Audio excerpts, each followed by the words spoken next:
In April, let's go ahead, next year, April 1938, Japan presents the United States with a check for $2.2 million, and that's to cover property loss, the deaths, and personal injury and all that stuff.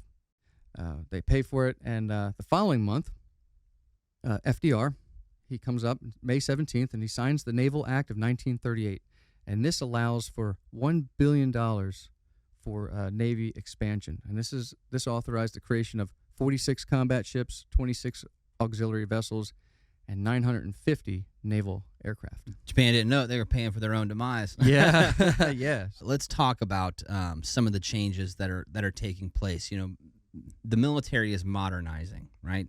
The Navy is modernizing. Our Air Forces are modernizing. We're starting to get. We're not quite there yet, but we're starting to get into that era where, you know, innovation. If you were to look at a graph. You know, you think about this in history, right? Like the mode of transportation for the longest time was a horse.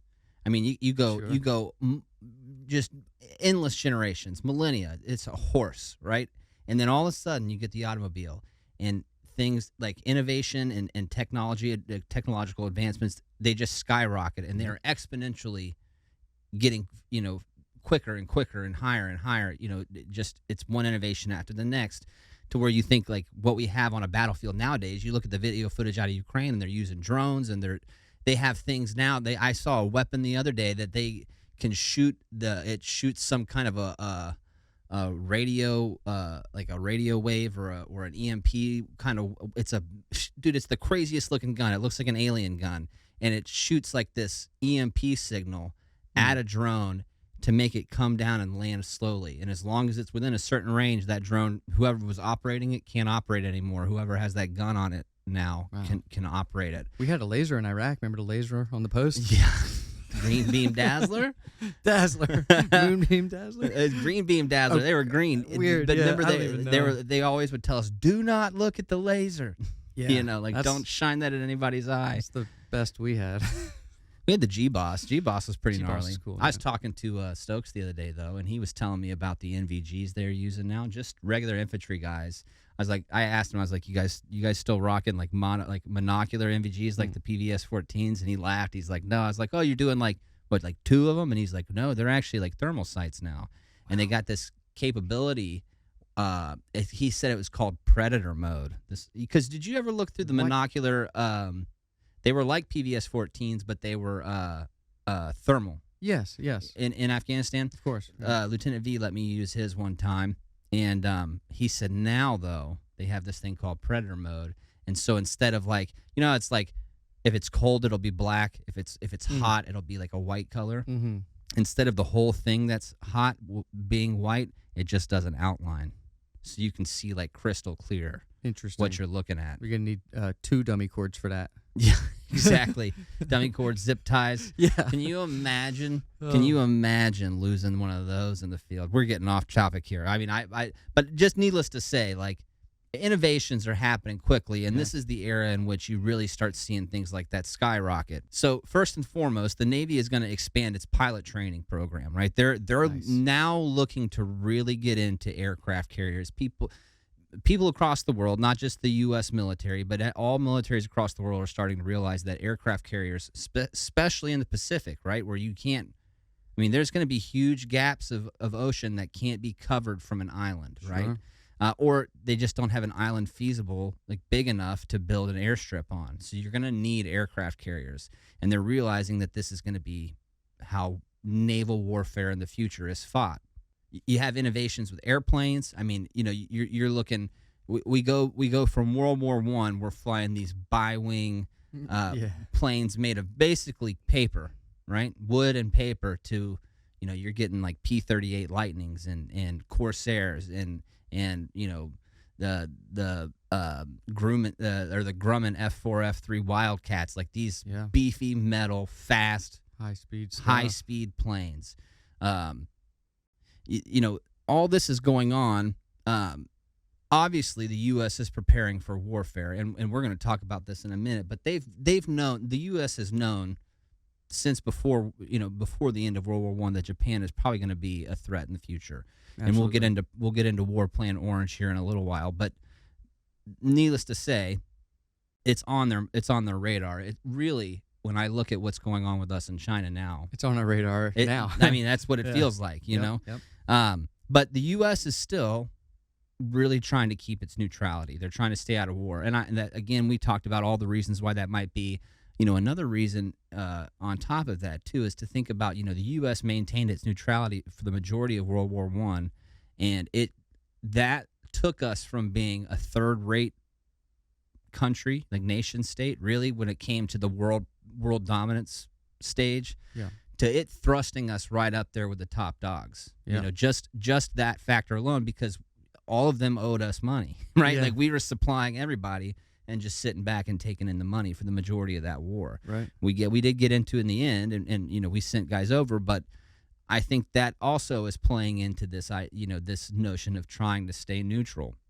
But needless to say, the United States proclaimed neutrality as World War II, you know, takes off over in Europe, but they're still going to have their fleets patrolling seas under the conditions that you could say are almost war conditions, right? Like, Right. you might not be condition 1, Yeah.